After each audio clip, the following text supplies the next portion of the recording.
What's up, gamers? Welcome to Battle Mallet Podcast, Episode 12, Ramblin Towards Nova.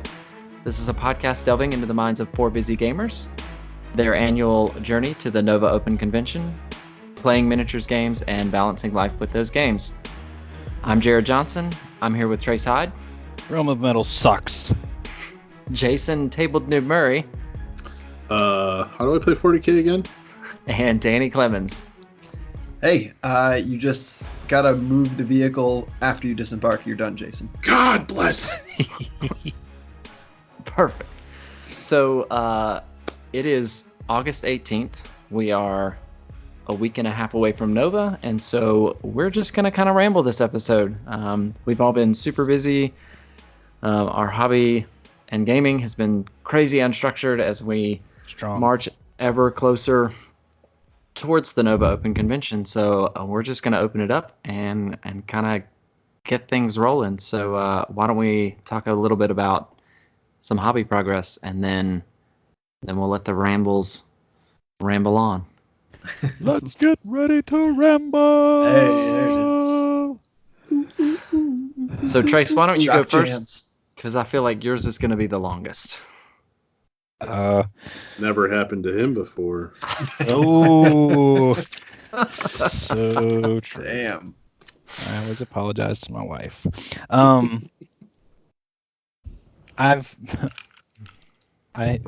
been painting so much, so many Beastmen. It's been fun though. I really have had a good time doing it. I'm getting towards that point in the project where I feel like I can see the light at the end of the tunnel a little bit, and so it helps to build momentum, which is always nice. Yeah. As we're talking, I'm building 2 Bloodthirster bases right now. So, Nice. And the reason why I said I hate the Realm of Metal is because I've seen so many and painted so many Realm of Metal bases that it's getting a little tedious, but that's okay.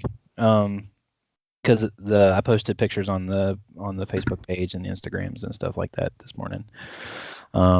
Project's really coming together. I think it looks really nice. I don't know that we'll win Best Painted, but we'll definitely look good on our way to not winning Best Painted. So. Yeah. Well, if we win Best Painted, it will be because of all of the work that you did on the Beasts of Chaos, and then all of the flesh work that you did on the Blades of Corn. Because I am telling you right now, my paint work on the Blades of Corn is not best in show quality. Well, I mean, mine's not great either. So it's tabletop. Like, I'll just say that It all sucks. You guys are terrible. You're right. Meanwhile, Jason would just pay you like $1,000 to do that. So yeah. More than that. I mean, that's good. I'm good. But yeah, that's been done, and I've also started working on the warband that I'm going to take to Nova. Started painting up old Trolley Boy.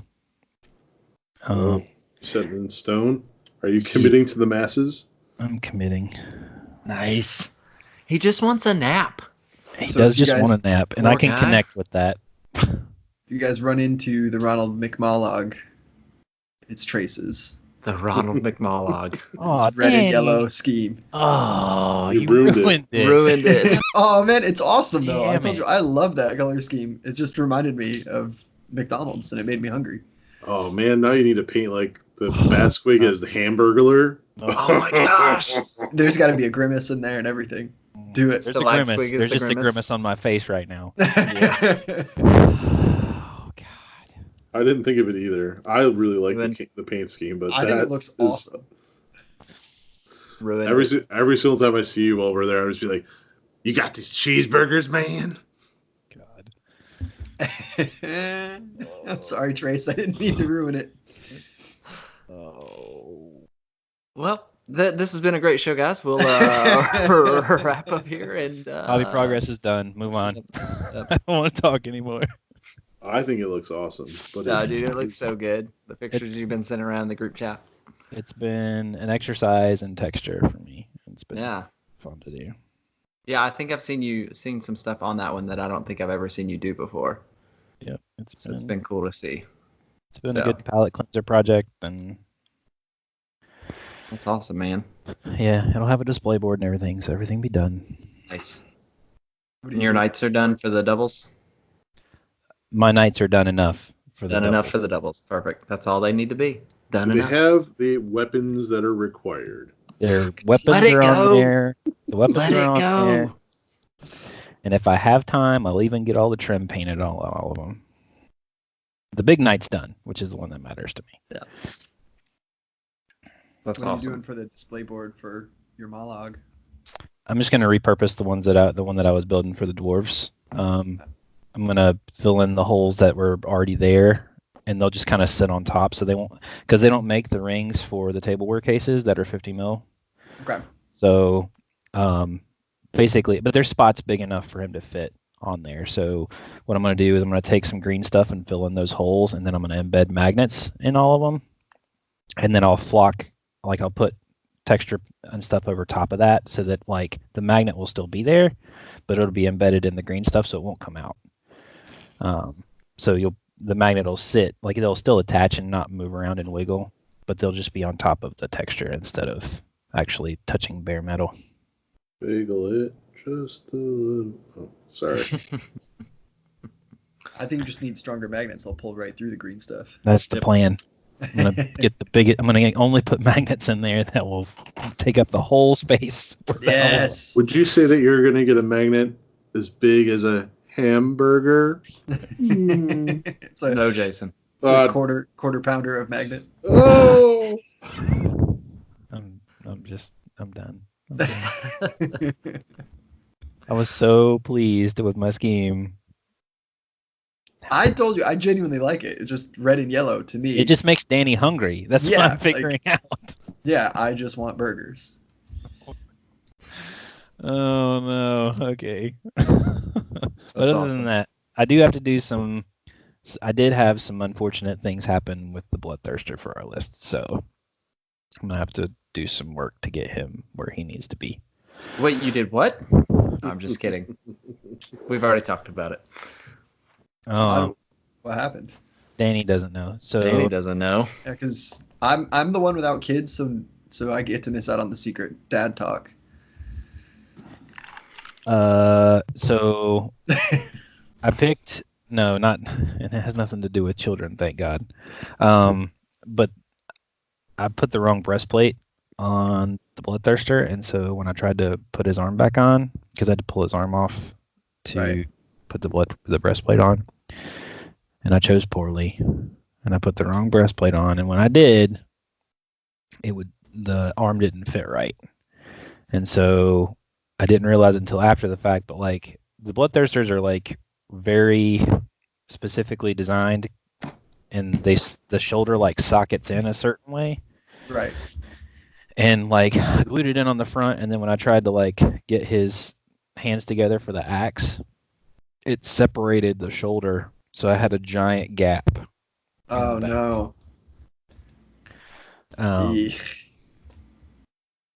So and so for anybody that's not familiar with like Games Workshop models, particularly their history, a lot of the more organic models, since around the time this Bloodthirster was released, they've done a lot of work to hide the seams, like within like skin folds or butts or musculature. Yep.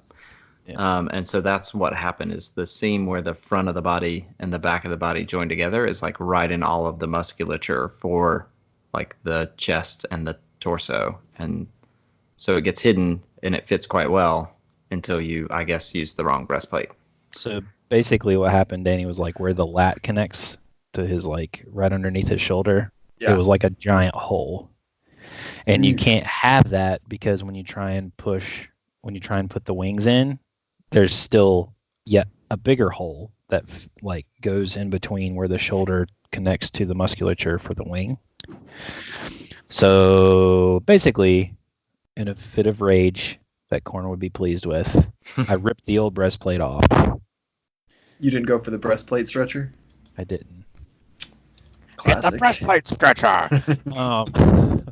But no, I didn't. And so I'm going to have to like go in and and repaint his torso and stuff. So it's salvageable.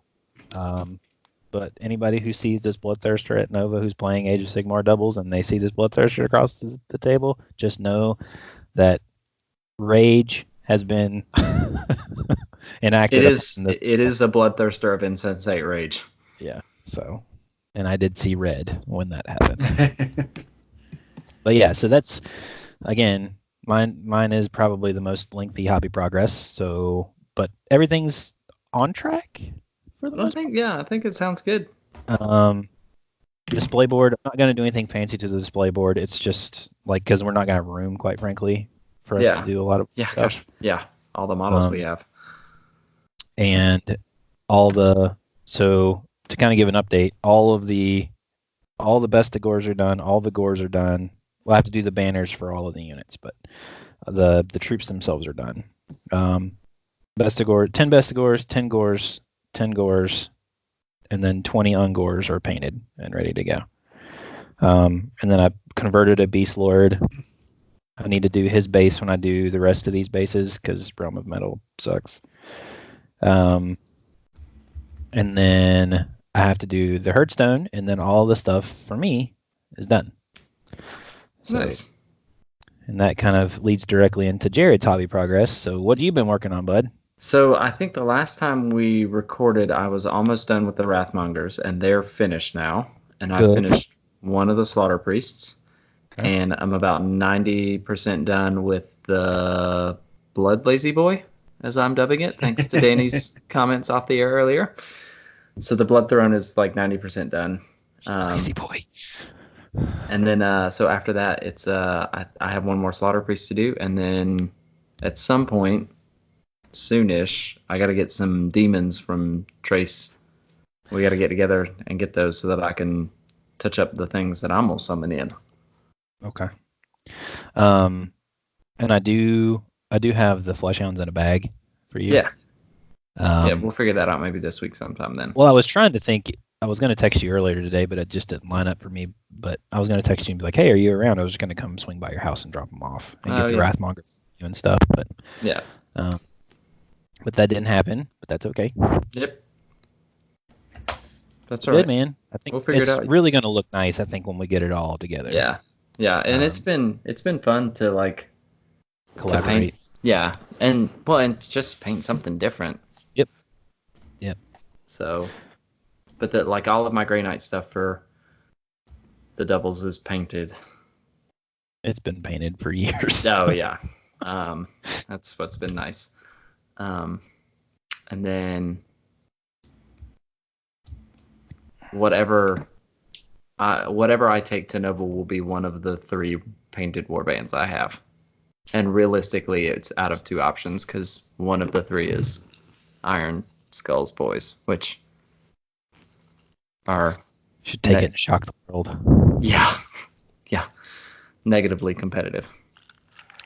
I will say, like, so in my prep for Underworlds, the other day I was kind of going through, the 2 warbands that I'm thinking about and, like, matchups. And there are some warbands that, like the Iron Skull Boys, that I don't even consider because they are so hard to operate, that if they were on the table across from me, I don't even know, like, how I would play against them. Like, what are their tricks? You know what I mean? Like, and I'm sure we get through it because they are so hard to operate. Yeah. But the point is that those way off meta that aren't going to necessarily win 8 games over the weekend or 7 games over the weekend. Right. Like, they still could be difficult to play up against because you just don't know what they're going to do. Yeah, that's true. And they could be the one that makes you drop the game. That's the thing. Yeah, they're the gatekeeper. I wouldn't even consider them a gatekeeper. They're just an unexpected quantity, right? You just don't, because we don't have a lot of. I mean, we have experience playing against Iron Skull's Boys because Jerod played a bunch of them, but we haven't played them as much since all the new cards have come out. Like, what does Iron Skull's Boys look like with? I don't know. duelist speed or something like that on him. Like he's just Yeah. Still not good, but Yeah. Are those floaty dwarves? no, those are orcs. Thunderous Profiteers are the ones that you're thinking about, Danny. Yeah, you're Just just saying swipe- words and just none of swipe them away. make sense to me. Yeah. Danny's over there like, this is definitely English. Yeah, maybe. But I don't understand a thing that's happening right now. Yeah. So, but I think that's it. I think we have some secret hobby progress that we have to do as far as things that will make an appearance at Nova for the Yes. fun enjoyment of and betterment of everyone around.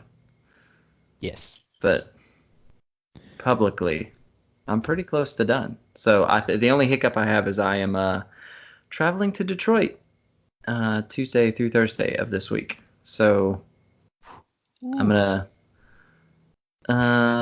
probably try to hide a mini and some paint pots in my luggage. Because That's I wake up never- early. Never gone wrong before. Yeah. Well, when I say hide, I mean put in and not try to hide. But For any 'cause- TSA agents listening. yeah. Yeah. Yep. But Why don't you take some clippers and a straight razor with you too? yeah, that's a good idea. I could do some Lots of- assembly. Lots of spray cans as well, I think. Yeah. Make sure you There's- take that Gray Sear rattle can with you. Yeah, I'll That do would a really lot of speed up. assembly and priming while I'm traveling. That's a good idea, guys. Sounds Thanks. a great idea. So Cannot wait to see what the outcome is for that. so Jerod is unable to attend Nova Or travel. Ever or again. travel ever. Yeah. Looking So- for doubles partner. Yeah. Half painted army. Yeah, I'll like stand outside the hall the day of, be like, Yeah. need partner. Have army, need partner. Will roll dice. Yeah. So Danny, you've been a little workhorse, Ooh, Danny's been just Yeah. as busy as I have. little paintbrush that could. Yeah, I've been going at it. No airbrush, all old school, breaking my back like an idiot. Hey. No, I'm saying there was days when I wished I had one, but basically I've got almost everything almost tabletop ready. Like everything for my 40K list is completely blocked in and colored. It's not all of it is shaded. Some of it is shaded. Not all of it is highlighted. Some of it is highlighted. Basically, when I paint, I kind of just do whatever I want.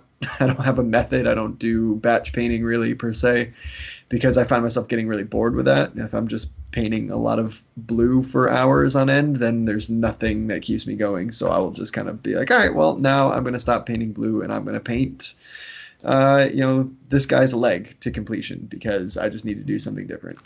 And so I have some models that are half done, some that are done, but everything is kind of ready to go, which is pretty awesome. It's been really rewarding because I haven't had a fully painted 1,000 points of anything in quite a long time.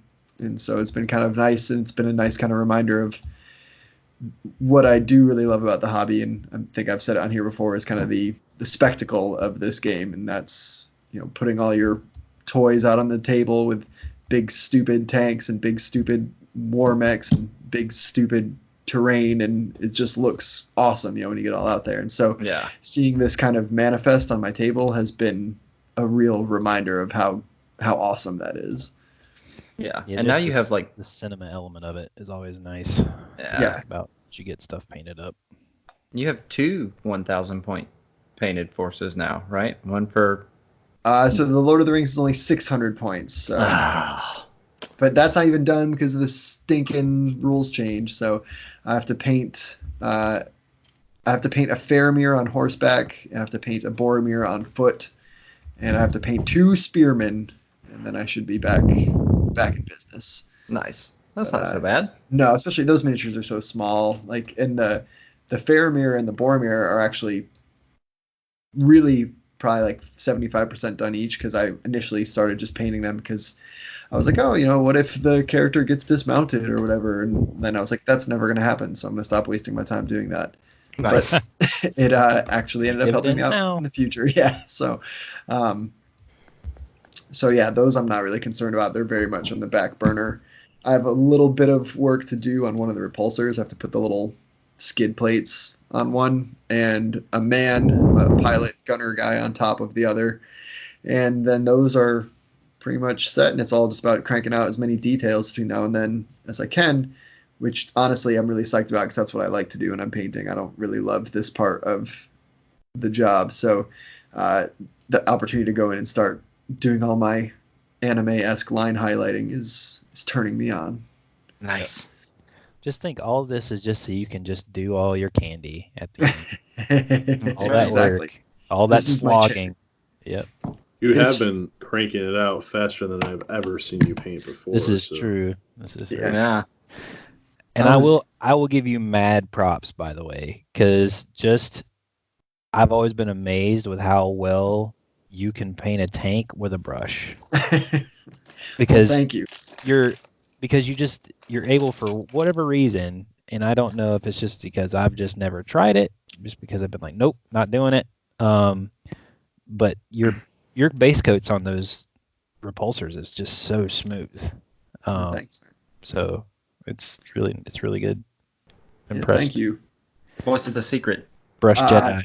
It's to not listen to our friend on the Warhammer TV channel, because 2 coats is not enough. It's 3 thin coats. It takes me about 3 coats to get it nice and smooth. What size brush do you use when you do that on one of those tanks there, Danny?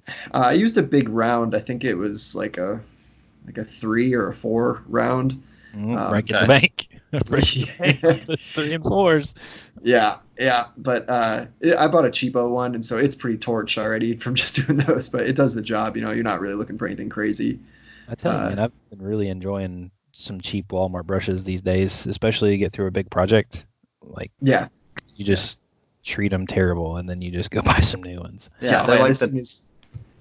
Go ahead. This brush looks like Captain Hook, man. Like, it is Oh, annihilated, but like it did its job. So maybe Yes. I'll give it a nice burial at sea or something, because it paid its dues. Good. Yeah.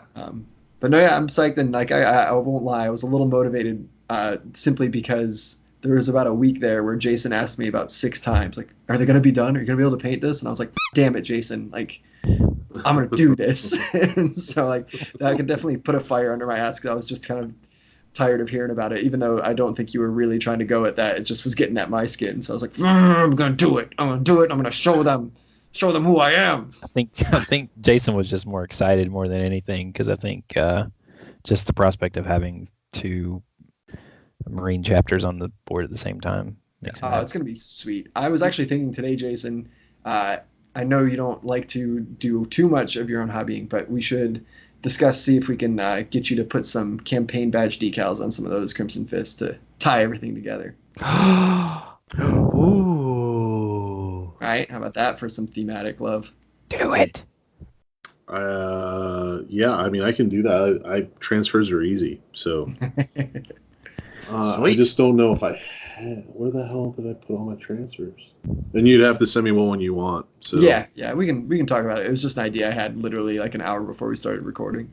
That's Brilliant. awesome. That's a great idea. it's a great idea that would tie them together. And because I don't like to paint my own stuff, like the Crimson Fists are going off in October, like the stuff that has to, and because it's going to a different, the stuff that's not painted, right? So because it's going to a different artist, I don't think they're going to match like 100%. I know they won't match 100%. So I was going to do campaign badges anyway on those. Oh, nice. So like those were going to be from Vigilus, but it could be reverse. The ones that I have now could be from Vigilus, and those could be the other ones. So Nice. yeah, I'm all about that. Cool. Yeah, because I was thinking about doing that. I don't know if I'd put one on every one of them, but in the squads at least. I like transfers. It's one thing I actually care for. I put on a couple transfers this weekend, and it's I do use like the micro set stuff. Yeah. Yeah. I am I do. not a microset person, no. I was using just the micro. I've tried both, and then I watched a video where a guy was like, just do the micro set, and it was easier, but it's still just kind of like, what the hell am I doing? Like stickers on little 2-inch models. Yeah, I just soak in water for a real, real long time, and then put it on with water, and then I use a matte varnish, which is almost the same, and then the matte varnish will just kind of smooth out the edges. Yeah, you can basically just put Lamy medium over the top of it, Danny, and it'll get it all down to where it needs to be. But I'll give you a caveat on that. Ultramarines decals, those aren't nice. Those on curvy surfaces, they need some help. What about the ones from the new Primaris kits? Are those not different? And they're nicer, but they don't. They're nicer, but it's a big circle basically on a curved surface, and so it's the geometry of it is not fun. Yeah. Anybody that's ever fried bologna knows that you need to slit the edges. Yeah, and then when a Crimson Fist has a red circle itself. Yeah. Showing that ruined county there, Johnson. If you fry bologna, it's got to be extra thick, so you don't need to cut the edges. Listen, not all of us can afford the extra thick bacon, Jason.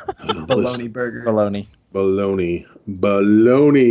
Some of us are in our trailer park frying Oscar Mayer bologna. Not really Oscar Mayer, Food Lion brand. Philo brand. There you go.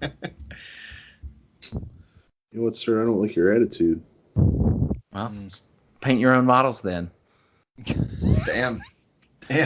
Shots fired. It's like Shots that sometimes. fired. Oh man. Good times. I'm shopping local, okay? I'm supporting my local hobby. You are. No, dude, it's awesome. Backbone of the economy. That's right. As we dip into a inversion curve, everybody's going to lose all their money, but Jason's going to have all the models. That's right. Yeah, that's all I'm paid for. So, going back to the Lord of the Rings, Danny. Yeah. There was that preview this week with the new Ghost Army guys. of the Dead. Yeah. Those look so good. And we'll be at Nova. Are you gonna pick them up from the Forge World booth? I don't know. I might grab some because there's in the Middle Earth strategy battle game, much like the campaigns, like kind of like the Vigilus books, they've put out some books that are kind of thematic campaign books within the Lord of the Rings, and so there's one that is called Gondor at War, which basically just covers all of the battles from Return of the King, and they have different scenarios and maps and everything. But one of the things that book did was it created kind of new army lists so that, if you wanted to, you could make a thematic army that mimicked something from the books or the movies. And so my Gondor army, as it stands, out of the normal book, is just Gondor and soldiers. But out of that book, you can make basically like a battle-forged army with the Army of the Dead in Gondor. And so it could be kind of a fun project to expand my collection. And then it also would kind of work as a secondary army in case somebody wanted to play, and I could split it into two. I could have two separate armies that would dual function at that point. Sounds fun. So, but the models are freaking killer. I'm really loving what they've done with all these plastic Lord of the Rings models. They look incredible, and especially when you see the scale of them and how small they really are, it gets mind-blowing how nice those models are. Jerod, don't you have some? Don't you have like the Bearman or whatever? Don't you have some of those guys? Yeah, so I have what's his name? I'm gonna get this Bjorn. mixed up. Bjorn, yeah, because Bjorn. because the reason I get this mixed up is because when I first started getting into GW, the Dogs of War were a thing. Bjorg the Bear Struck is what you're thinking of. There was Bjorg, yep. So Bjorn, I have Bjorn, and then I have I can't remember what they're called now, but it's like they're the Highlands. So there's guys with claymores and kilts. And then there's like some Norse-looking guys that have like halberds and armor, and then like some rangers. So they're like they're not like they're allegiant. Their allegiance are they part of the fiefdoms or? Yeah, they're part of the fiefdoms. Yeah, so their allegiance is to Gondor, but they're not like from Gondor. Gotcha. So but I have like 3 heroes and then a bunch of troops, and then Bjorn. Bjorn. Yeah, I'm really excited to play more of the Lord of the Rings because that's actually the game I'll be playing the most of at Nova. I've got the team event on Thursday, and that's really long. It's from 1 to 8. Like it's Yeah. Yeah. So that'll be good. I'll be an old pro by the time that's over. But yeah, I'm psyched about it, and as long as I don't have a real feel bad time, I could see myself definitely buying some more stuff while I'm there. I gotta confess something. I am very intrigued by the Morgul Knights for that game. Yeah, I think Jimmy ran 3 of those with like a Nazgul, like a mounted Nazgul. Yeah. And it was cool. They were badass. Because like they're just nasty in combat, and then they have fear, which basically means like everything sucks when you try to charge them. So you try to get really close. You don't get to do what you want to do. You're like, well, this went poorly, but in a good way. Like what's coming, and it's not like it's not random. It's like this is exactly what's going to happen, so you can make the choice to try it or not. Yeah, I just think it would be fun to do like a really elite army with those guys, and a couple like I like the named. I sent a picture to Jerod 2-3 weeks ago now, Jerod, something like that, of the named ring race that have like the ones that are identified like Campbell, Easterling, and the rules for those are all really cool because they're all totally different. Yeah, like the one that loses a point of might every round that he's in combat. Yep. But like he's insanely good. Yeah. Everywhere else.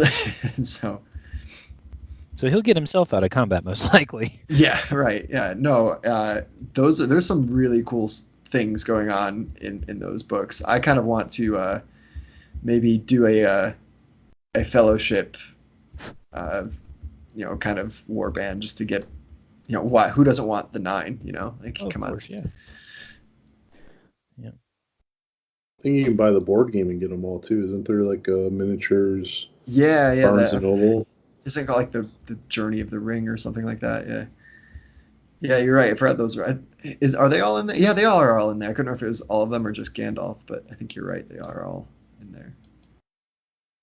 But those are the old miniatures. I kind of think since those are now in that board game that they might, and that they've been redoing some of the different characters, that they might go back and redo all of the Fellowship, which would be tight.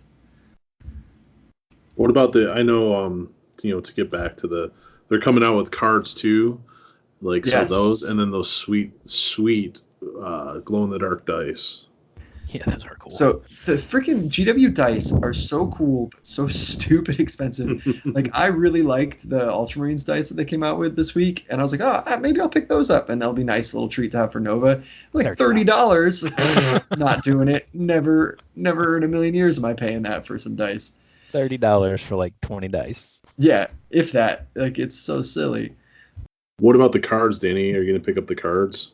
I very well might. Because y'all know how much I love me some reference cards. Because I make my own. Yeah, that's true, Ben. Your sheets that you made that you were working with when we ran the narrative were like really that was cool. Dude, because it's just so much more convenient for me. Like even with this new Space Marines Codex, the Angels of Death rule, it's now like 3 rules baked into 1. And then I'm an Ultramarines player, so Ultramarines Supplement has the Scions of Guilliman rule. And so that's a ton of stuff that automatically impacts all of your characters that you have to know off the top of your head. And then all the characters have different weapons, and all the characters have their own rules. And then the stratagems, I'm terrible at remembering stratagems in general. And so I usually try to put on the back of my little reference cards all the stratagems that would actually impact that unit and at what phase. So if I'm sitting there during your shooting phase and something bad is happening, I can be like, is there anything I can do about this? Like, transhuman physiology. There you go. That's all I want you to know. Get big, get strong, deny all the wounds. So yeah, I don't have an Age of Sigmar army, so I don't have cards for that. Obviously 40K doesn't do reference cards right now. You should. Yes, dear Lord, Yeah, they should. GW. Well, they did for the Knights Codex? Was that Yeah, they did. 7th edition or was that only 8th? No, they did it for 8th. I've Did got they? them. Difference, yeah. They're It's like- coming. They're so coming to silly. Nova. They're Like coming to Nova. The army with the Yes. least amount of models and the least amount of armament choices. They get There's a reference ton of- cards. But they also have like a wound chart, and then there's all Yeah. these other things that they can do, like Well, in each that's one has. That's something I really am curious about those Lord of the Rings cards. I don't know if you guys noticed, on the bottom they have little empty circles for your might, will, and fate points, Yep. and you spend those throughout the battle. And so it's very clear, like, you're supposed to mark those. So I'm wondering if they are going to come with, if they're going to sell sleeves so that you can draw on them, or if they're going to be just kind of like wipe off material, which would If be they Yeah. don't, then you can just lean on the community that yeah. will 3D print something, and then they'll just put like a metallic background on the back of it. So you lay that card in there, and you have little magnetic little things that you put on. Put on top. Yeah, like, well, I know, like, I have not played Malifaux, but I've watched some people play it, and they have like hard plastic sleeves that they'll put over top of their cards, and you just draw on those with like Those white are- off markers. So That's what I those- did when I played briefly. Yeah, those cases are actually for like they're meant for like super valuable cards, like baseball, football cards. Yeah. Like a Mickey Mantle card. Yeah. Yeah, Mickey Mantle. I don't like any of you because you all just mentioned that game. Sorry, Jason. I'm not sorry. But do you guys think they'll do 40K eventually? It would I'm be sure nice. they will. I mean, they've got them for Age of Sigmar, and now they're doing them for Lord of the Rings. Basically, they basically have them for WarCry. Yeah, It's the like, only reason they want it for 40K is because they update basically 3 times a year, and that's Yeah. the only Yeah. the Well, the- FAQs. So Well, I was thinking about, because like for me, when I was buying all my stuff this week for the new Codex and everything, I was normally in the last couple of editions I've bought all the cards and everything that come with it, and I was like, this year I was like, I'm not doing that because I don't use any of them. Like, there's no value to me in having these stratagems on cards. There's no value in having any of this. But what I would absolutely buy would be unit data cards. Yep. Yeah. All right, you hear that, GW? Yeah, one you want customer Danny's money? right here. Well, in all Design him a seriousness, though, warband like, that he likes in Warcry, and Yeah, give him do data that. cards. but in all seriousness, like, I don't understand how much easier like having stratagems cards is than just looking at the full page spread of all the cards on a page. well, see, for me, I just take out the ones I'm going to use, so I only have like 5 or 6 in front of me. It's basically Yeah. what you do. So Yeah, what I was gonna say was like, there's some that you obviously just need to commit to memory, like transhuman physiology would be one that you need to remember for forever. But what I do like a lot like what Jason does, where I'll pull out ones that I know for sure that I've built my list around, or like Tithe of Traders is a perfect example, right? So if I have cultists in my army, a big blob of cultists, I'm going to have Tithe of Traders out and available, only because that I can play it and then hand it to my opponent and be like, here you go, this is what this says, if they need reference. But things that you're just not, there's going to be a lot that you'll use over time that I think you'll just end up committing to memory. But yeah, I could totally see having the unit cards would be nice. Yeah. If nothing else than just like their basic like the basic stats and the weapons. Right.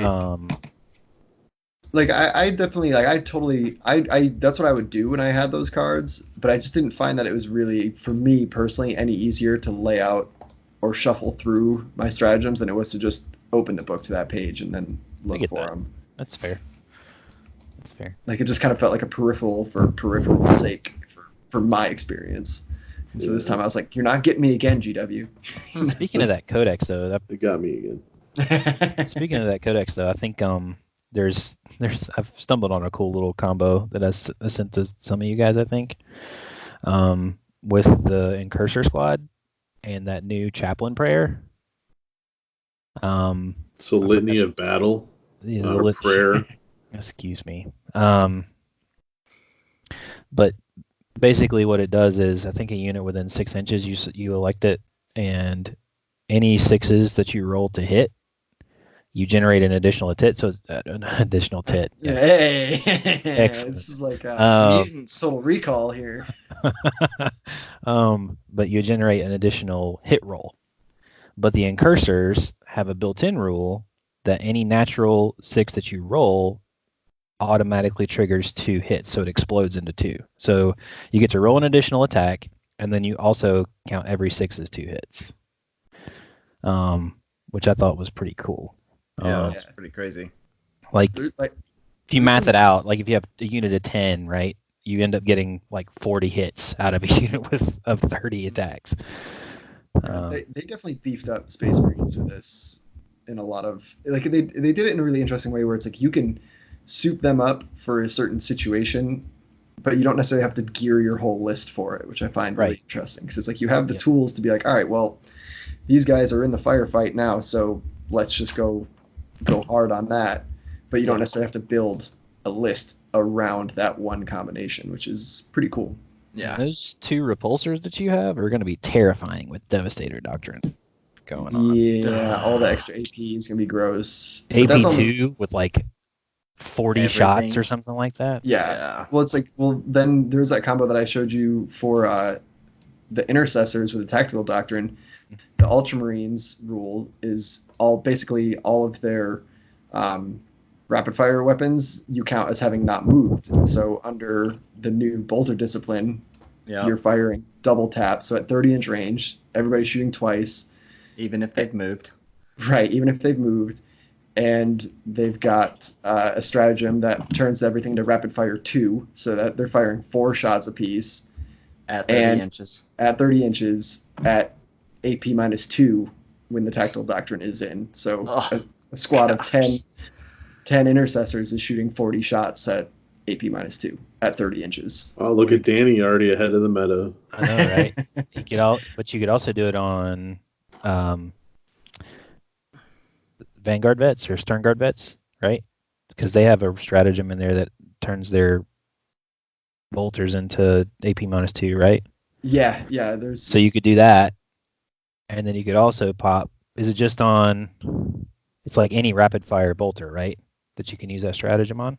Let me look at it. I think it's because if the Tactical Doctrine is up, it affects all rapid fire and assault weapons. So here it is. It's use combi plasmas on all of them.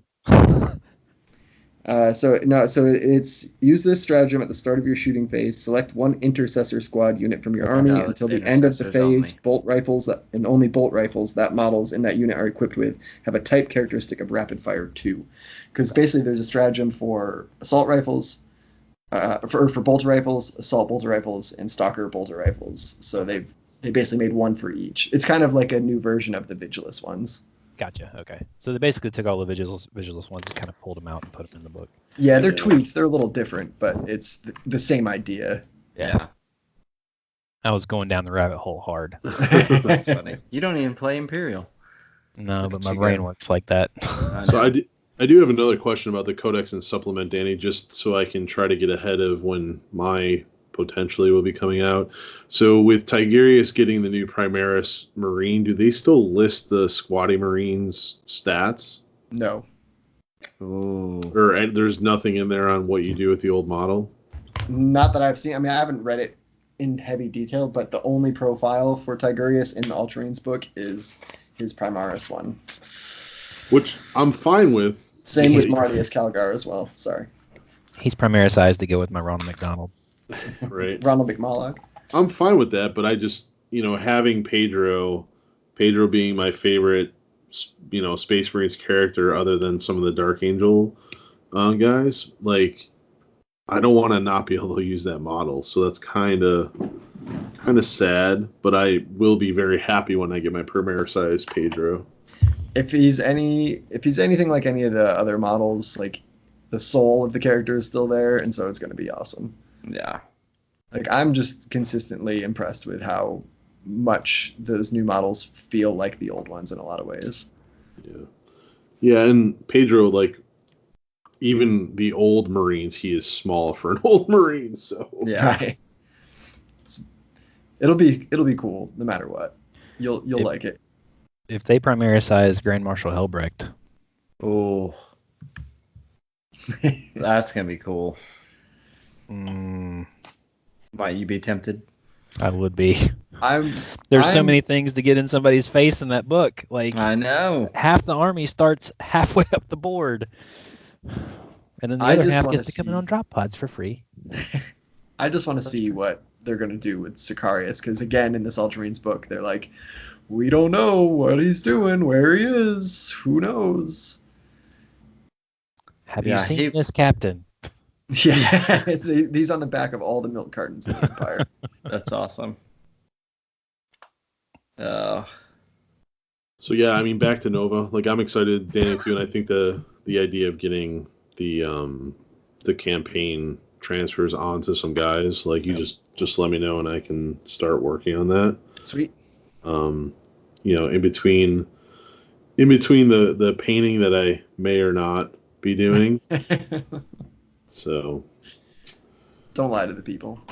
well, Paint. I'm torn between two warbands going into Underworld, so I think Trace made a decision today. I think you need to make a decision. No, good. no, I'm not gonna force any public admissions from those two. Oh, Jerod put you on the major guilt trip. For You what? lose, repay the favor.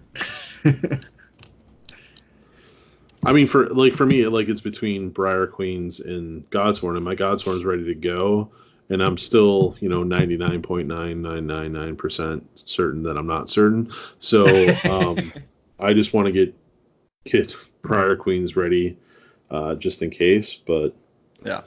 I am all for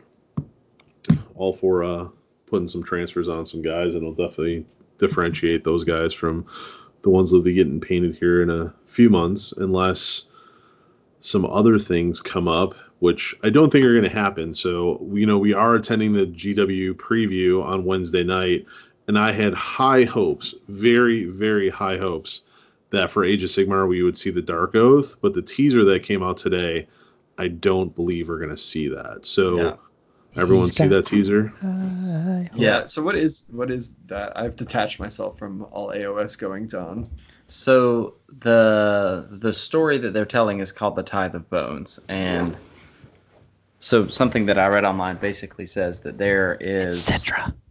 So there's a force of Nagashes that is maintaining peace with the living, so long as they tithe corpses to his force. Yeah, to the Legion of Nagash. Yeah. Yeah, and so I think that the conflict now is that the enemies of Nagash that are supposed to be tithing the bones are not doing so anymore.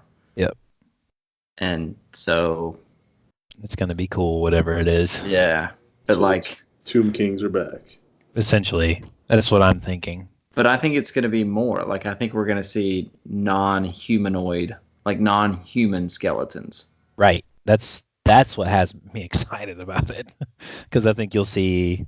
Because one of the cool things about the Tomb Kings themselves, and I don't know for sure it's Tomb Kings, but it would definitely be kind of, I would think, Tomb Kings adjacent, probably. Yeah. But like all the serpent models that they came out with, the scorpion, like the undead scorpions, those were all just so cool looking. Right. And I think that's just, there's definitely a market for that, because there was a ton of people who still wanted to play Tomb Kings whenever Age of Sigmar came around, but you can't play them right now because they're not in the General's Handbook. Yeah. You can play them in open play. You can play them in open play, but the new thing now for Age of Sigmar is, like, if they don't have points, you can't play them. Like, Yeah. if they don't have points values, you cannot play them in match play. So, Yeah. But it should be cool. Do you guys? So this is an interesting question. What do you guys think we're going to see at the preview? I don't know. So definitely some tithing. Yeah, I It think was- there's something around the Yep. Tithe of Bones.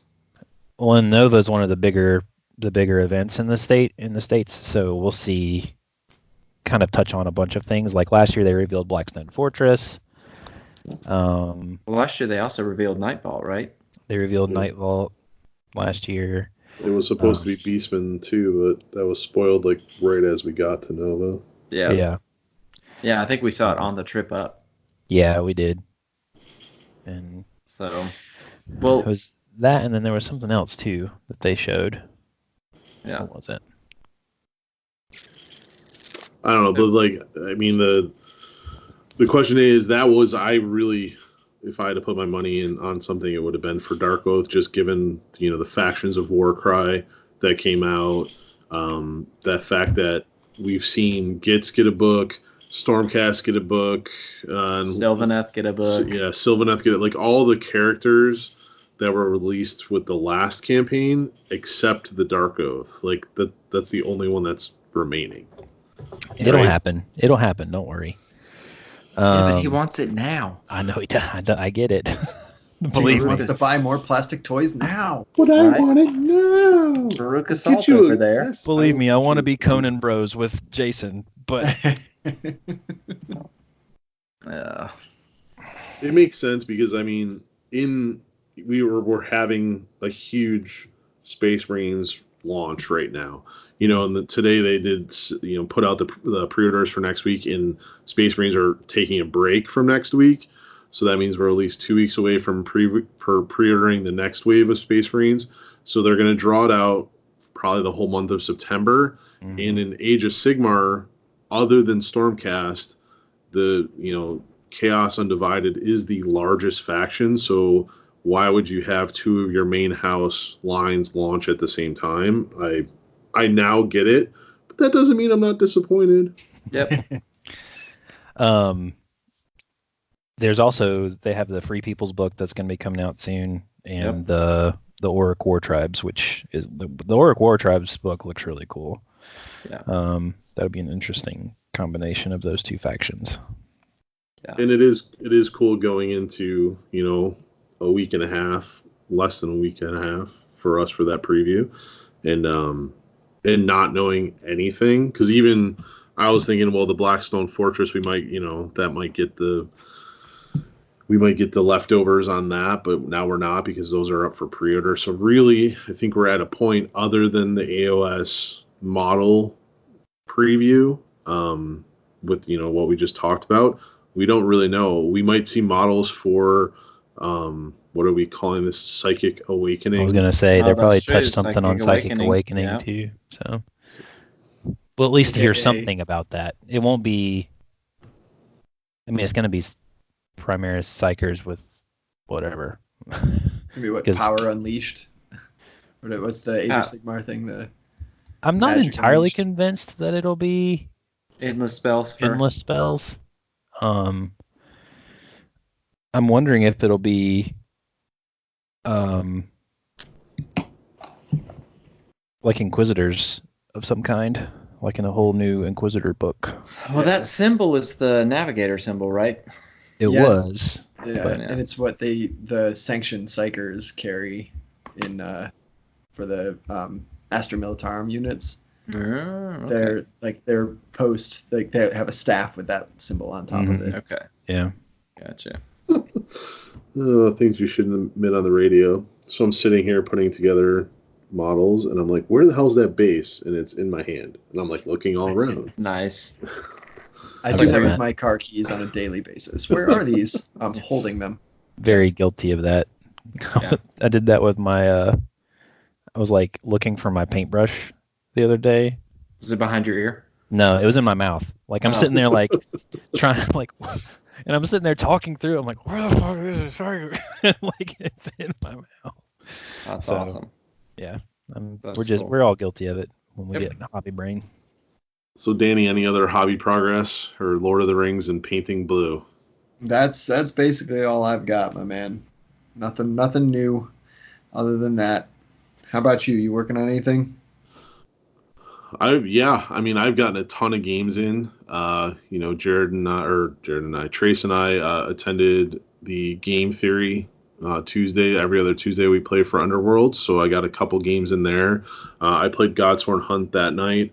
Then I played against Trace and his Ronald McDonald faction, and we actually played to a tie. It was was great. And then Trace won because Mollog was standing on an objective. So it was nice to get a game in with Trace. And then I played against Sky Dwarfs, and that went well. But I also had a lot of dice go in my favor. And then I've been playing Jimmy about every other night and Jerod every other night after that. So I've conservatively probably got 20 to 30 games of Underworlds in over the last 2 weeks. I am still not set on really anything. Before we started recording tonight, my Godshorn deck went through additional changes.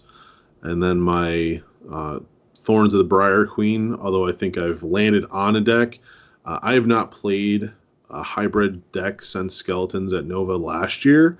So I am rusty with activation priority and use. So I need to get a lot more games into them if that's the warband that I select. But I'm excited to go into Nova with Underworlds. Just because I think the game is in such a great state right now. Really, when I'm going through, matchups of Godsworn into this or Stormcast into that, it really is going to come down to dice rolls. And I know that sounds weird or whatever. Like, yeah, Jason, it's a dice game. But, a lot of things that you do going into a large tournament is try to mitigate matchups. And I think we're going to see a lot of Thorns of the Briar Queen and Gits. And stuff like that, and it's really the matchups are this warband takes care of that warband takes care of this, and the game is really balanced. Although it is kind of staling out with the score immediately.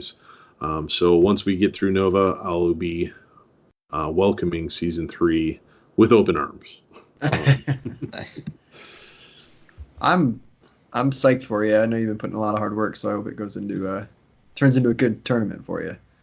Yeah, I think I've tempered my expectations. Like, I know the field is going to be, there's every other content creator for Underworlds, besides, I believe, What's the Hex and Davey. I think everybody else is going to be at Nova. So the field is going to be stacked. I know Jimmy will be there as well. And for me, it's just about going and having fun, which is difficult when you play a game so much to reset yourself and say, hey, and that's all honestly why I say Godsworn is probably 99.9%. I know them the best. They may not be the most potent of warbands, but I think I'll have the most fun playing them. So we'll see. The Thorns are just stupid amount of glory. That's why I want to play them. Yeah. I mean, they're solid though. Like there's some cool options for them. There are. I mean, Jerod, anything to add? Because you and I have been playing a lot, so. Yeah, I just I'm still shaking from the last bar as far as trying to get a deck together that I like for the Guardians. So, and then so it's making me think about not taking them, and I feel like I'm beating a dead horse or sound like a broken record because I think we talked about this last time, but they're just they're just not firing the same way, and I can't get my head around. Jerod had the wind taken out of his sails, essentially. Yeah. When you win 2 months straight and then people catch up, because it's a little rough. But I think a lot of it is going to be just adjusting my mindset. Like, I think I give Underworlds a priority because it is fast and it's easy to play. But then I got to remember, like, I'm not going to Nova just for Underworlds. Right. Like, I'm going for the GW preview, and I'm going for the Age of Sigmar doubles, and I'm going for the 40k narrative, and I'm going for Underworlds. Like, I mean, Underworlds is going to span the most amount of time because it's every night. Thursday night, Friday night, Saturday night, and then all day Sunday. But it's not the only reason I'm there. And I think, and Trace and we talked about this, I think I need to just temper my expectations. And I need to go with the same mindset that I had last year, that I was just going to go ahead and try to have fun. Just go have fun. And do the best that I can and not, like, set any expectations of, well, I want to make top 8 or I want to make top 16 or whatever. Like, just go and just enjoy the games that I get to play. Because, I mean, that's what happened last year, and I had a great time. Like, was not disappointed with my placing at all. So.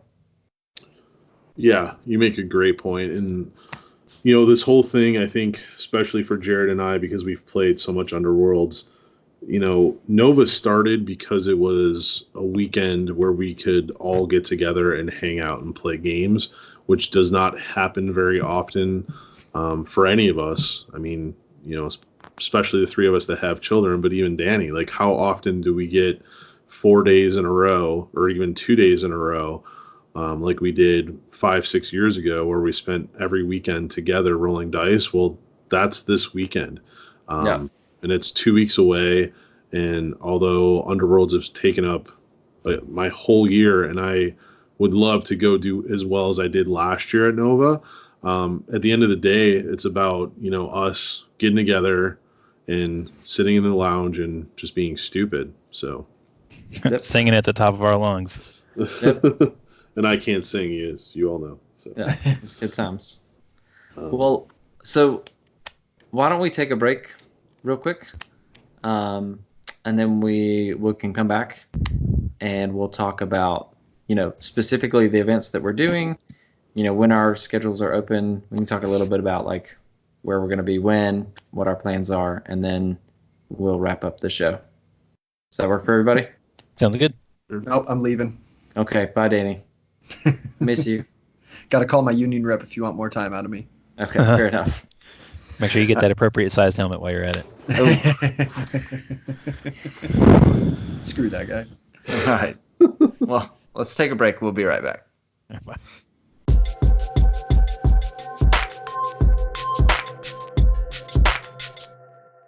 And we're back. Welcome back, everybody. Before I was rudely cut off saying that we're going to move on to what are we actually doing at Nova and hanging out and all this stuff, I still had more hobby progress to cover, Jerod. Jeez. Oh, you actually have hobby progress? Yeah. I spent hard-earned money and got back my Gits Warband from Dark Money Creatives, and they look freaking awesome. So I'll have those at Nova, although I will not be playing them in the Grand Clash. But they, like, out of all the stuff that I've had painted with multiple studios, legitimately, no joke, the happiest I've been with the Gits Warband. Like, they look amazing. And I gave them no direction. I was like, Val, just whatever. You guys just do what you do. And they look super sick. Dude, that's super awesome. happy. Are you Yeah, saying I mean, you the don't love my Raven Guard that I painted for you anymore? Are you a commissioned studio? Did you pay me? I did pay you, but you're not a commissioned studio. Just The Raven Guard are still my favorite 40K models, but these ones are pretty. Yeah. No, they sick. look freaking awesome. You showed us that picture. They're super vivid. Picture, yeah, I can't wait to see them in person. And you're talking to somebody who enjoys himself some bright colors, so they look tight. So yeah, thanks guys. That was, you know, my other hobby progress. And then not only have I been playing a lot of Underworlds, but I managed to squeak in a few games of WarCry. And when I say squeak in, like, holy cow, is that a fast game as well? Played both Jerod and Trace, and, you know, would love, now that we've rolled some dice in the system, like to get your thoughts. So Trace, like, we had a really good game that you let me win, so thanks for that. And what'd you think? Trace, are you there? Oh, okay. Well, then not Trace. What? Then we'll go to Jerod. Jerod, you let me win as well. What did you think? You should have just stayed silent. That would have been the best. Ah, dang it. Missed opportunity. I told you we were moving on. Sorry, I had to go yell at my kid to pee. See? Nice. Like a real man. Just kidding. So I think not setting the bar really high helped with WarCry. Like, I loved Mordheim, and anyone that has played Mordheim also loved Mordheim. Yes, truth. Yeah, it was like the best. Take your warband, run them through an RPG-like experience that like outside of a legit pen and paper RPG I've ever played. And I think that there were expectations that WarCry was going to be that. And I'm not sure that it's that exactly, but what it is a ton of fun. Like, it's fast paced.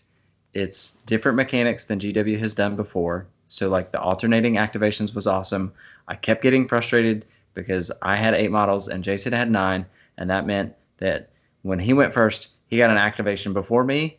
And then he got an activation after me. Like, so with all of the extra activations and stuff. And then like he did a good job.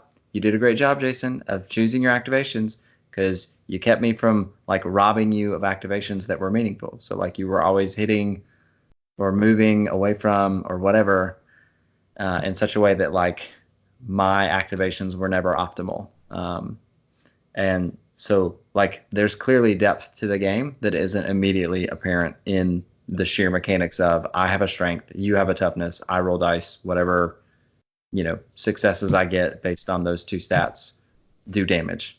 Like the movement is critical. Like activation order is critical. I think it's gonna be a ton of fun. But I think it's like I want my attitude about that game to be for fun. Like I'm gonna put my warband out on its little quest or whatever and just go through that. And if it takes me like a year because I keep losing to be able to finish my quest, then that's what it's gonna take. But like, yeah, I mean, it was just crazy and it was bloody. And one time I rolled 3 6s and did 18 damage to something, and that was awesome. It was the number of the beast. Yeah, right. It was, and I mean that was the thing that I'm most excited about. It is, you know, Danny is not WarCry curious, and honestly, Danny, it is a game that if we have the one box, you know, of the warband, you could literally come over and play, and it's there's enough tactics there with when it comes to movement and, you know, the powers or whatever, but it is not something that you need to invest a ton of time. I could teach you the game in 15 minutes. Not yet, 10 minutes. It is super simple. I am like I said, like it's never been anything about the game itself that has kept me out of it.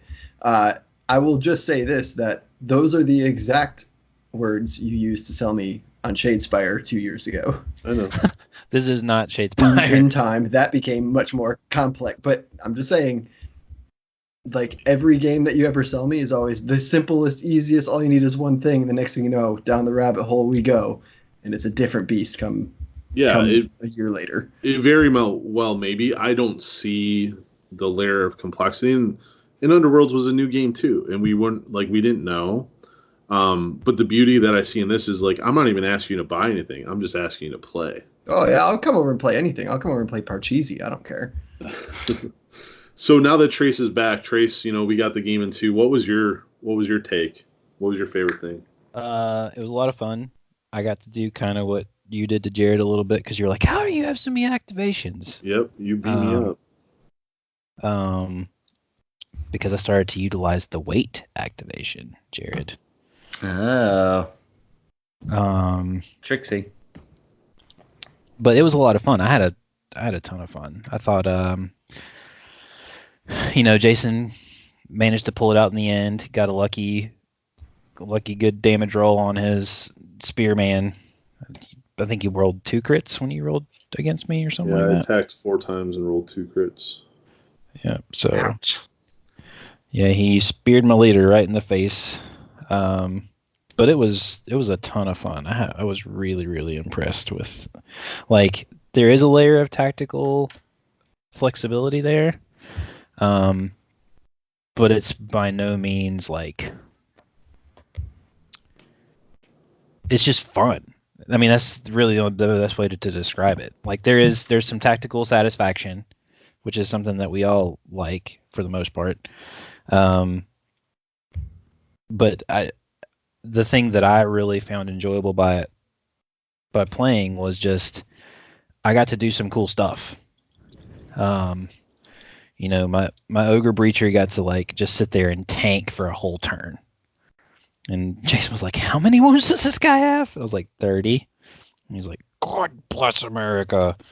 And then swung twice, critted once, and domed a smaller fighter in like one hit with him. But it was a lot of fun. Like, and I think that there's going to be a lot of cool flavor stuff that we're going to get into, especially when we start going through the campaign stuff, because I haven't read any of the campaign stuff yet. So, like, whatever warband you use, they have their own like story that you're going down. I think one thing that I do think GW needs to do, just because of the nature of the points system right now, they need to make available for like one-off games or whatever, where you can purchase like a health potion or something like that, and make it to where it's appointed such that it fills in those gaps that all of us kind of have with our warbands, except for Jason, which is at 1,000 points exactly. But like I know myself, like the Iron Golems are at like 975, and I think that the one that Jerod runs, I think you're at like 960 something, right? Yeah, 965. So like it just makes sense for them to like, there's a way to kind of fill that out with something like a health potion or something like that, because I know that there's magical items in the book. So that's just a thought, and maybe that's something we can house rule. I just thought that was interesting that they don't have that available yet. Well, But no, it's like that system that they have in Blood Bowl. I forgot what it's called, where you can buy like little things to make up the difference. Yeah. That's a good addition that I gave to that conversation. But I really enjoyed my game with Jason. I thought it was a lot of fun. I'm looking forward to playing against Jerod, because his warband plays completely different than the Untamed Beasts. So. Yep. Or you could play against these wonderful birdmen that I'm assembling right now. Yes. Nice. So, Well, I have snake people too, so it's good. Yeah, I'll be buying snake people at one point, but I wanted to have. I know we already have 4 warbands, but I wanted to, just make sure that we had enough warbands that when we drag Danny to a game while we're in Nova, that he could have a choice of what he wanted to try. Nice. So you're bringing the WarCry terrain then? I am, like the fact that the WarCry terrain fits in the box. So that's my 2 favorite things of the entire game, guys, are this. One are the cards that you flip to set up the game, because I thought the deployment was super cool in both games. Like in Jared's game, we had to capture treasure in the center, and the way that you set up in 3 kind of different, you have a hammer, a shield, and a dagger groupings for your warband. And one of our groups came on right behind where the other one started, turn 2. So you were like this mass chaos thing going on. And then with Trace, like it was Assassinate the Leader, which honestly would probably be the longest game that you can that I could see playing in WarCry, just because like you get cagey and don't want to sacrifice your guy.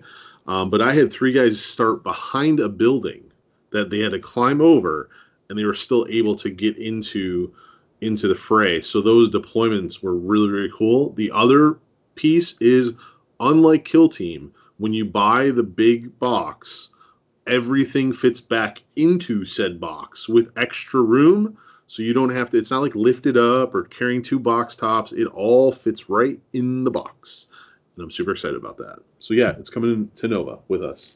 Sweet. Nice. I will add my warband to the packing list. But that's my hobby progress. Got in a lot of quick games with Underworlds and WarCry. And then moving into Nova, like, where are we going to be? What are we going to be playing? So, I'll take Wednesday. We are heading up Wednesday. All 4 of us are leaving here, not bright and early, but early in the morning, and we'll get there, mid-afternoon, and then we head to the GW preview. And I think if anyone wants to, catch us afterwards, we may be playing some 40K in one of the halls, just to brush up, because I suck at 40K. That's my partner, people. Woohoo! Whoop whoop. Yep. So where else? Thursday. What else we got going on Thursday? So, Trace, I think you have the first event Thursday, right? I do. I have a painting class on Thursday. I'm really excited. It's the class I'm taking is non-metallic metal for an army with Oscar Lars. So for those who don't know, Oscar Lars is like really, really good painter. He's got a Twitter account. Go and follow him, follow his Instagram, stuff like that. But he's perfected, well, he's not perfected it, but he's done a very good job of making it accessible for somebody who wants to try and do non-metallic metal across an entire army. He has a very like formulaic method to do it. And I've seen some of the videos, but I just want to kind of get my hands on it and just try it. So that's what I'm doing on Thursday. That'll be from 9 to 12. And then after that, we're wide open until we play Underworlds in the evening. Yep. Which I believe is 6 o'clock, right? Nice. Yeah, I think so. Yeah, because it's 2 games. I think it's 6 to 9. Okay. Cool. Danny, when does your Lord of the Rings team thing start on Thursday? It starts at 1 p.m. and finishes at 8 p.m. Okay. It's a work day, people. Nice. So we won't see Danny. Nope. Well, y'all will, but I won't. Yeah, we'll see him in the morning. Well, you want to know what my schedule for Friday is? Yes. Lord of the Rings doubles, 1 p.m. to 8 p.m. Nice. So we'll see you in the morning. I mean, Yep. Thursday, Jerod, what's our plans? So Thursday, I think we're going to try to maybe hang out in the lounge for most of the day and get our drink on. Well, not too much. I do have a No. tournament to play at night, but No, that's true. you know, it's fine. Yeah. You do you, Jason. And I'll do me, which also does not include excessive amounts of drinking. But yeah, I I will think vibe with you once my class is over. hooray. So yeah, I think what's nice about Underworlds is that it's small, so we could set up in any of the tables. That's what we did last year. So if you're looking for us, you can probably find us in the lounge. I would bank on finding us up there in the afternoon more so than in the morning. And then I don't know, maybe we can get up there in the morning. Danny, I know you were talking about bringing Marvel Legendary. Yeah, I can definitely bring that if you guys are interested. Yeah, so we can maybe get some board game going on. I know there are other like deck building. Yes, Danny's favorite thing. Oh, I freaking love that game. Which is why it doesn't make sense he doesn't like Underworlds. But okay, we'll move on. He only has to buy 1 box for Legendary. This is true. And it's not layered upon models and everything else. It's just in the game. It is what it is. Yeah, that's true. No, that's I do Sports. like that game. It's EA fun. Sports, it's in the game. It's in the game. Yeah, and Nice. I thought maybe I'd bring Flamme Rouge as well, which is What is one of my that? favorite games. That's Bike the game. Bike The game. bike game. I haven't played Which- that one. So, Jason, is it fun? It is fun. It's fun. is it real estate card game fun though? That's Oh, the no, it's not It real is. estate. It's Jared, not. you do know that game is like universally recognized as one of like the greatest small box card games ever, right? Dude, I totally believe it. I 100% understand why. I just Hated it. my Hated mind breaks on bidding games. Like I don't know. It just doesn't work. It's because you Yes. commit so hard. Well, You're like, can't win if you don't commit. That's what my brain tells me. this is true.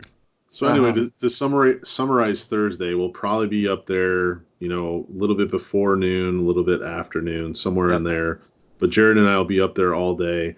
We'll have WarCry, some board games, and Underworlds, and Jerod, I believe we'll have Underworlds like a giant, or Yeah, I think we're gonna try and get a giant, and then there's the Arena Mortis. So we'll have the White Dwarfs with all I those would be rules. down for playing some Arena Mortis for sure. Yeah, that thing looks zany AF. so stop on up, hang out Yep. on Thursday. That's Or our come plan. over and cheer me on. That's fine. or too. yeah, Yeah, we definitely want to come. I'm gonna go down and cheer Danny on for sure. I'm for a not. little while. I'm just gonna see how you're messing up. Hey, it's bound to happen. So Yep. it'll be good. And then Thursday night, three of us, right in the middle of Danny's playing, we'll go start playing Underworlds. And then I do believe we'll probably post up on Facebook where we'll go to eat after that. And then we head into Friday. And Yep. Friday, We already have established that Danny is going to his job to play Lord of the Rings. Trace, Jerod, what are you guys doing? Age of Sigmar doubles. Yep, we're gonna put all this hard work on the table. That's what we're gonna do. Yeah. So what time does that start? I'm so good at this. We need to check in at 8. 8. Yeah. Holy crap. It is a job, and we'll get done. We'll get done probably an hour before we have to go through for Underworlds. Oh, jeez. Yeah. What did I sign up for? You're committed. I know. It's how many? It's what, 3 2-hour rounds? 3 2.5 hour rounds? 3 2.5-hour rounds. Okay. But our rounds are only going to be like an hour because we'll either get tabled or we'll table our opponents. That's my goal. Probably the former. but yeah, that's fine.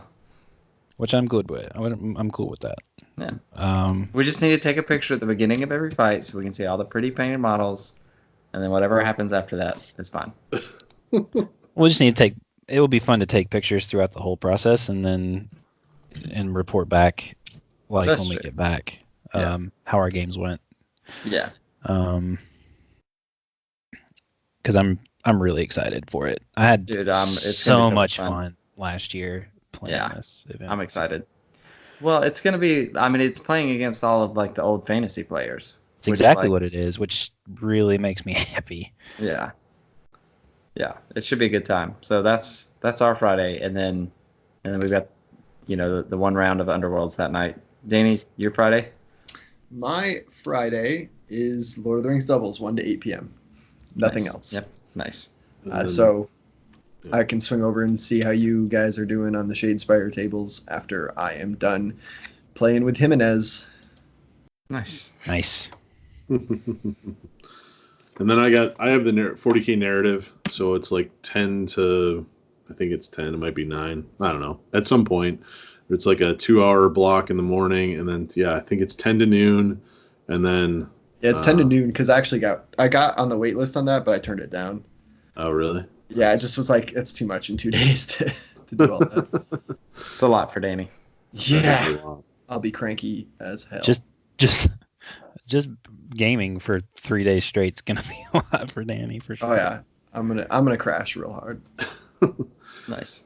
And then I have that's 1,000 point in the morning and a 2,000 point match in the evening, and then I'll wrap up probably about 5 o'clock, and then go and play my third game of Underworlds. And for me, the narrative, if I don't show up on time or if I end early, that's okay. I'm just legitimately looking to have fun with some 40k and to give my Space Marines the send off of the last Codex into the new Codex.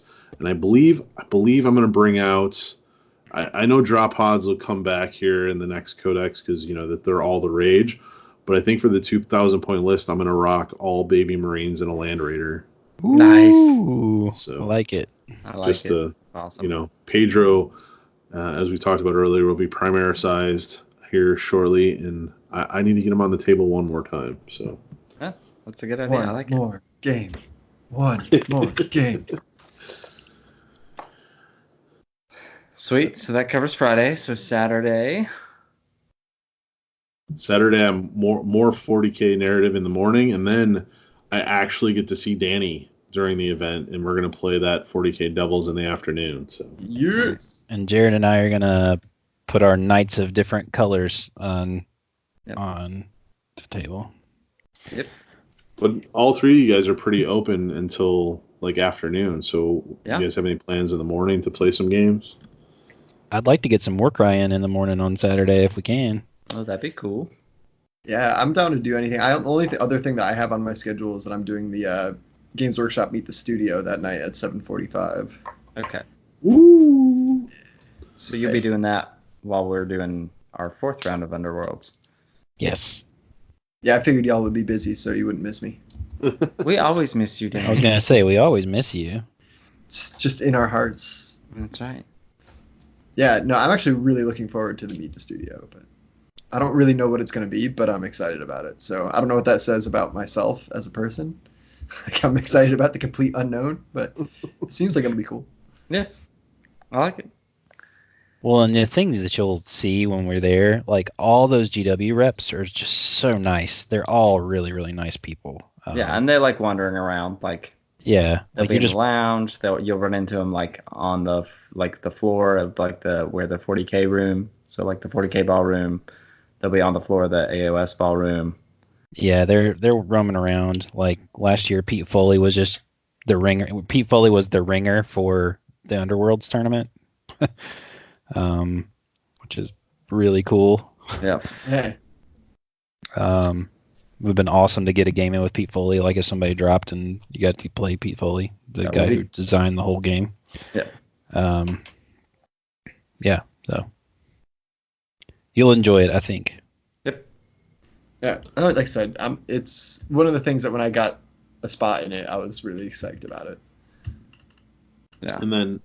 And then Saturday night will be the last night for the lounge. So Mike Brandt's band plays that night. So Saturday night, if you guys are looking for us, we will be upstairs, even though there's a big day for three of us the next day. That'll be the night where we kind of go hard in the paint for having Jason will fun. be So. shaking his tail feather. I will. Yeah. It's a cool night. It's pretty cool. The whole pretty much every night up there is really cool. That's true. The thing that we did last year, and I hope that they continue this year, which is if you have your mug, right? Which Danny, I believe is sold out. So did you get Danny, did you get a dwarf nova or anything? Did you get a bug? I just bought the mug separately. Okay. Perfect. So you already purchased one. That's all. Yeah, I've purchased so it. you get $1 off every drink that you purchase. So like even though it's all for charity and it doesn't matter. So I got to drink like 30 drinks to make up for it. Well, that's okay. Yeah. no, because if you drink like we drink, and that's like a double Jack and Coke, then you only have to drink like 15 drinks. Yeah, but I'm still only saving $1 on that drink. So It's for charity. But if the mug was $30, to save $30, I got to buy 30 drinks. Yeah, how hard is that to do? That's You're there for 4 days. You can pound beer. We know you. It's ain't my first rodeo. That's less than 8 drinks a day, Danny. Don't threaten me with a good time. What we did last year was we would just go get double Jack and Coke in our big mug for $1 off. It's fun. Yeah. Yep, and then take it downstairs and play Underworlds with the double Jack and Coke in the commemorative mug. That's what I did. Yep. I will be doing that again. Yep. I'll bring a coaster this time. I should have just done Space Wolves for the doubles, and I could have just been cosplaying drunk through the whole thing and been like, this is what I would do next year. We should just all do Space Wolves for everything next year. Yeah, I am not having another Space Marine army painted. No, it's not happening. Like even our Underworlds figures are converted to be Space Wolves. Yep. Mm-hmm. Yep. Age of Sigmar armies are converted to be Space Wolves. Season 3, there could be Space Wolves in Season 3 Beastgrave. That's true. It is Beastgrave. This is true. But anyway, that's, just to summarize, like, that's where we'll be. We'd love to, for anyone to come up and say hello. I'm hoping to have some swag items to give out. Hopefully they come in, although I have not received that order yet. But Thursday there will be one of us or both of us or more of us in the lounge pretty much all day until after dinner. And then Saturday morning, I think you'll be able to run into a lot of us up there. But swing by the tables wherever we are. We just want to hang out and roll some dice and have a good time. Some tips I think would also be beneficial for people. So we've talked a lot about Nova and what we like and what we do. But just give some general tips. Wear comfortable shoes because you'll be standing a lot. Although a lot in the 40K hall and in the Underworlds there are chairs, but there's still a lot of walking around. So make sure you have comfortable shoes. And then the big thing is lunch. If possible, they have a bunch of food trucks that park out in front, and they're phenomenal. Just remember that 40K is the largest event. And if you can somehow go to lunch at a different time than when 40K breaks, Yep. You be very beneficial because the lines can get backed up pretty long. Although the 40K launch break is not very long, so most of them have to run and go. And then I think the biggest thing for me, and then I'll turn it over to you guys, but is just to reiterate, have fun. It's a social event in a game, let's face it, where it is a social game where you have two people sitting across from each other playing a game or more. But take the time to really embrace the hobby and talk to your fellow gamers, because we're all pretty much the same and wired into this plastic crack addiction. And we can only foster it, make it better. So take the time, say hello, and meet new friends. So, Jerod, any other tips of advice? Drink water. Lots of water. Yep. Take your emergency. Oh yeah, that's a good one, Trace. That's a huge one. Yeah, So- yeah. If you're The cont'd is real. do your Zyrtec or your Allegra or your Claritin, whatever it is that you take, and then just pump the vitamin C. Yep. Hand sanitizer. No one will be offended. I will be doing what I did last year and making sure that I have the airborne that everybody will get in the morning and be like, here, take your airborne, take your airborne, take your airborne. Thanks, Dad. You're welcome. If you are close enough, the tip that I have is if you are close enough to the hall, to the con areas, to take the stairs, take the stairs. Yes. Yeah. Oh, If yeah. you're Because- going downstairs, because it's basically just controlled falling. Gravity's doing all the work. Yeah. Oh, Well, I that's think it's a that's little- huge tip, Trace. Yes. Yeah. Because the elevators get supremely congested. Yeah. So the biggest thing that I can say is like if you're on like the third or even fourth or even fifth floor, Maybe even sixth. It's not that It's- crazy. just take the stairs. You can get down to the bottom. You can get like to the main level using escalators too. So like if you're Yeah, all the way so- down on the bottom on the like show floor where like the vendors Yeah. are, you can get your way up to like the main floor, like from the basement levels with escalators, and then just take the stairs. Like- Yeah, so you have 3 different floors, right? So floors like the basement through like floor 3 will be all con, right? So the third floor, you really just need to make it to the third floor. If you Yep. can get down to the third floor, then you can like that's where a lot of our stuff will be because that's where like the Underworlds event will be. That's where classes Um, are. That's where all the classes are. Well, classes are kind of divided between the first and or the third and second, I think. But Yeah. but like so then you have like the lobby area, which there's not really a lot of gaming stuff that goes on there. There may be like one ballroom that has some conference stuff going on down on that level, but most of the event takes place in like the basement level. So like Jerod said, like you can get from the third floor to the basement with just escalators. So that's my number one tip for all the rookies That's that go. huge. Yep. Yeah, speaking of which, when we check in, we should probably see if we don't get like because last year we were on floor 5, which meant we waited for no one to go up and down the stairs. Yeah. We should probably see if we can, if we're not on one of the lower level floors, see if we can move that way. Well, I think we'll get there early enough because most of the con comes in on Thursday.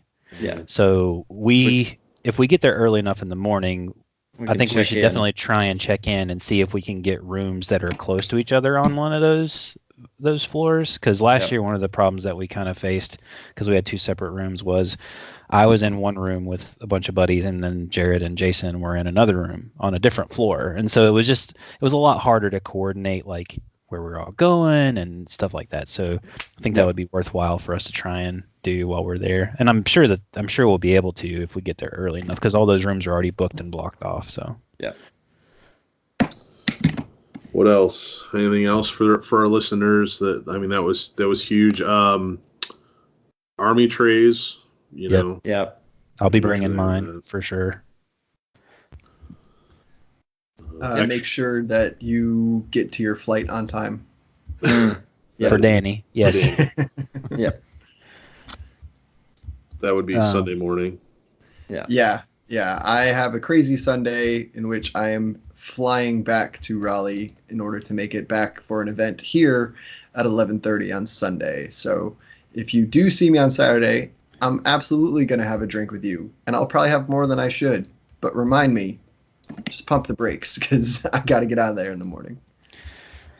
Which is actually an absolute brilliant clutch suggestion from Jerod. Yeah, Jerod got all evil genius. I was going to drive myself in a second car and all this stuff so I could drive down. And Jerod was like, hey, hear me out. The hotel's right by the airport. Flights are $70. We'll take your stuff back home. You just got to get in the airport. And I was like, done. Because it was like a third of the price. Like I was, and way faster. Yeah, by the time you pay for gas and pay to park your car and all that stuff. Yeah, it was way cheaper, and I would have never have thought of it if it wasn't for you. That's also another tip. Don't forget that when you get to if you're staying at Hyatt, you can pay for your parking, but don't forget to account for that if you're budgeting for the trip. It's all valet. There's no like park yourself type. Yeah, there's no parking deck. Like you have to give your car to the valet and they park it in the parking deck. Yeah, don't leave your snacks in the car. Yeah, damn you. Yeah, don't do that. Speaking of snacks, are we taking snacks? I don't know. Probably. Why wouldn't we? I mean, we'll figure that out. We'll stop at the Circle K on the way up. Oh. Hey-o. Hey. Shameless plug. One of my favorite moments from last year is when we got in the car. I was like, is there like a gas station close by? I was like, yeah, there's a Sheetz right up the road. And Jason stabbed him. He almost stabbed me in the eye. I was like, it's market research, man. It's market research. Anyway. That's awesome.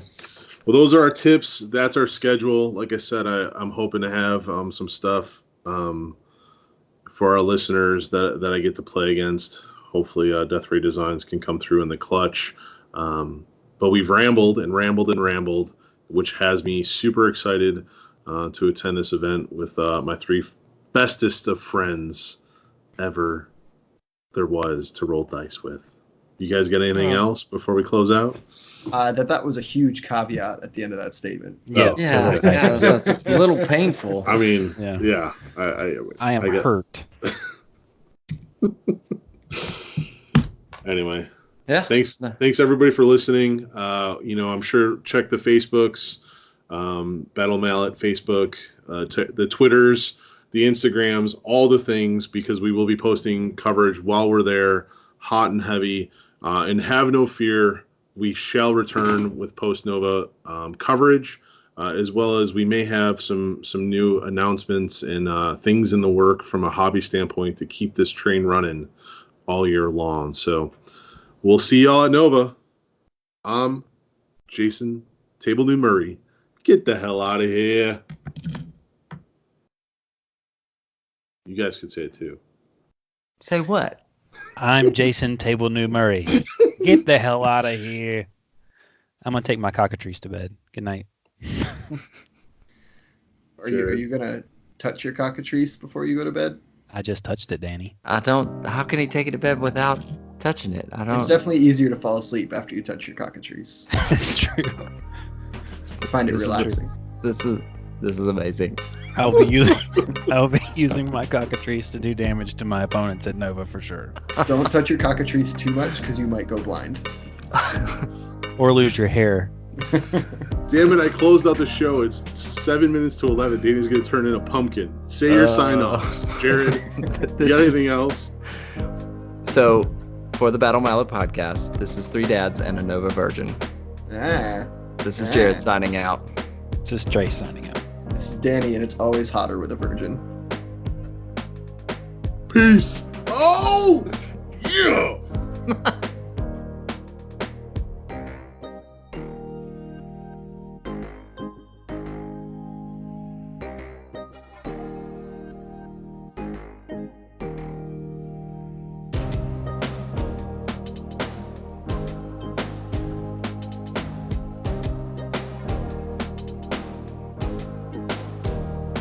Battle Mallet podcast is protected under the Creative Commons license. If you have further questions as to its use, you can find more information via links on podcast.battle-mallet.com. Music by Anno Domini Beats.